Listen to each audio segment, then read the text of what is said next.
With everything from shady as hell terms and conditions down to the recent drama surrounding exclusive buyouts, Oculus seems to be doing everything in its power to push away conscientious users. Let's chat about it down in the comments, but first, my opinion. I'm Tarmack, and this is Feature Creep.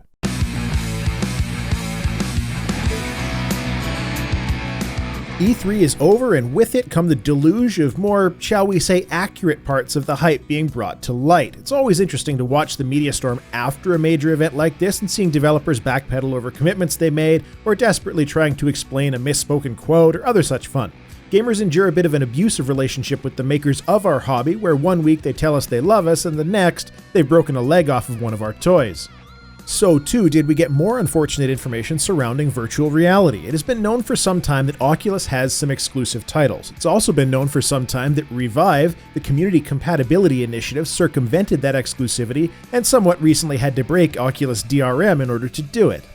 What wasn't known was just how wide a net Oculus was casting in an attempt to buy exclusivity rights to VR titles already in development. In a Reddit post, one of the Crow Team developers of Serious Sam VR claimed that Oculus had offered them a lot of money to make their game exclusive to the platform. That has since been corrected by someone from both Oculus and Crow Team, stating it was for a launch on the Rift first and a timed exclusive arrangement, as though that was somehow a good thing. Then there's the tale of Giant Cop, a game initially announced for the HTC Vive, including pre-orders via the Humble Store that actually had a Vive-compatible demo of the game. That title made some changes to their Steam page, including the removal of Steam VR Controller and OpenVR support, with some tweets to confirm that it will be available on the Rift first and other platforms later. Now I'm just going to get this out of the way and see if we can't get all the dislikes this video is going to get to happen within a span of about 30 seconds. If you actually want VR to have games exclusive to one headset, I believe in my heart of hearts that you are stupid and arguing against your own best interests. That belief includes timed exclusives. They do nothing good for the health of the overall VR market. This is a visual device, first and foremost, not all that far removed from the basic form and structure of a monitor with some variant of interface controls. It does not benefit gamers, the consumers of all of this wonderful electronic media, for exclusives to be locked to a particular hardware platform, whether forever or for a little while. I am going to argue in favor of store-specific exclusives, however, as long as they're not platform exclusive. Online purchase of digital goods is often very particular to the location of purchase. This is why the big publishers avoided Steam and PC digital purchase for so long. When they sell in a retail location, the publisher gets a cut of the revenue, and when they sell on Steam, Valve gets a cut of the revenue just like a retailer. But if EA or Ubisoft sell a game on Origin or Uplay, there's no middleman. Or woman, I don't judge. To me, there is absolutely no problem with Oculus sponsoring VR content and making that content exclusive to the Oculus Store. Using multiple stores is a minor inconvenience, and it lets them ensure that they get a portion of their investment back, if not a profit, because they take a cut of every sale on their store. As long as the exclusivity is only to the store and it doesn't matter what headset you have, it strikes me as a reasonable compromise. The moment we move into headset exclusivity, though, is where I lose my patience. I've argued before that I understand why games like Bayonetta or Bloodborne end up exclusive to their respective platforms. It's understandable. Understandable, however, is not the same thing as good, desirable, or in the consumer's best interests. There's some debate on the idea of games we may never have seen, but I think that's more a symptom of the exclusive business culture than anything else. If we were dealing in more open platforms with proper store revenue sharing and royalties, it wouldn't be a problem, but because of the console wars, everything has a cynical exclusivity bent that is totally unnecessary. Do we really believe that Bloodborne made more money by being a PS4 exclusive than it would have as a multi-platform release? Or was that exclusivity only to improve the public stature of the PS4 in the general sense, along with all the other little bits and pieces used by Sony to stoke the console war fire that they happen to be currently winning?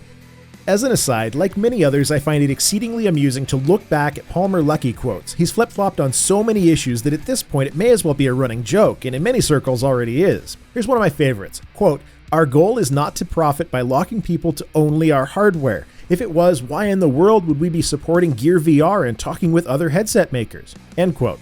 Because Gear VR is made by Samsung, an HTC competitor perhaps? That one always gave me a chuckle.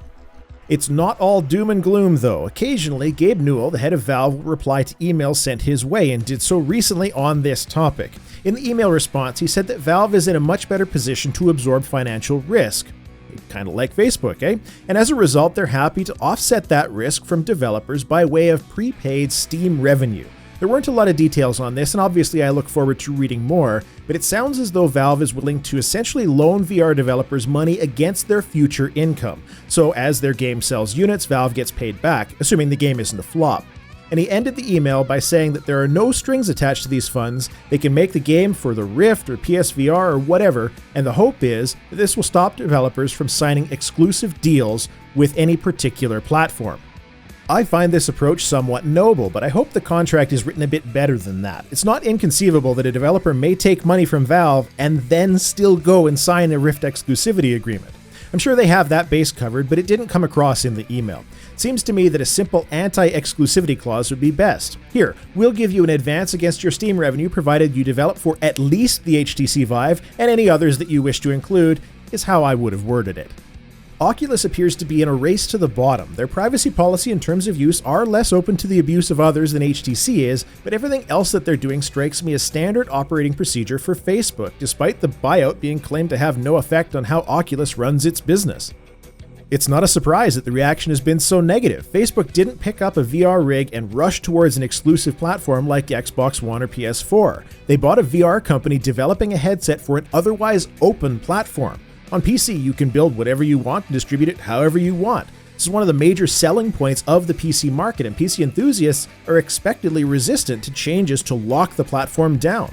It's the same resistance that Microsoft is facing with the Windows 10 Universal Windows Platform issues. At least in the Microsoft case, they're sending platitudes in the direction of PC gamers by saying this is an extra we haven't had before. The method by which Microsoft is using is a bit of a hybrid between what I was talking about earlier of the difference between platform exclusive and store exclusive. UWP is both at the same time, which is bad, but might just be enough to mislead customers with the false sense of benefit that they can have Xbox One games on PC. As though the lack of Xbox One games on PC has been anything but Microsoft's active decision to avoid up until this point. Virtual reality is so small right now that this false posturing by Facebook is certainly causing some damage. What it seems to be doing more, though, is improving the customer image of the HTC Vive more than it is damaging the overall market. I'm loath to even pretend that Oculus is somehow a distinct entity at this point because so many of its early principles have been changed for the worse. No matter what Facebook does right now, the fervor and excitement for virtual reality isn't diminishing. That could well mean that this technology is going to stick around. Though I'll hold to my guns on this one, not a major market until Generation 3 VR is ready and cheap. On the flip side, I think that HTC and Valve have the right attitude. Treat the customer right, push against exclusives, and in general, don't be asses. As blind as consumers can be at times, pre-order culture, I'm looking at you, I think people are perceptive enough to know when they're being blatantly conditioned and they will rebel against it. Now we just need to wait and see how open source VR turns out. Hopefully, by the time HTC and Facebook get to their third generation, we'll have a wider berth of other manufacturers developing headsets as well. The longer VR stays out of the hands of a single company, the greater its chances of success. Since E3 has just ended, what was the most intriguing VR-related title that you saw at the show or that you're excited to try out? Post a comment down below and we can chat about it. I was going to do a video on Nintendo and their lack of showing at E3, but I'm already dealing with 2 Content ID flagged videos from my E3 coverage. Thanks Ubisoft and Activision, by the way, and decided against Nintendo footage as a result because it would be as well. Feature Creep is a regular show every week. If you're subscribed, hit that little gear beside the subscribe button and put a checkbox beside send me all notifications for this channel. And YouTube will let you know when I put videos up. I'm also tweetering over at twitter.com/gnomecast. That's all I have to say. Tarmack out.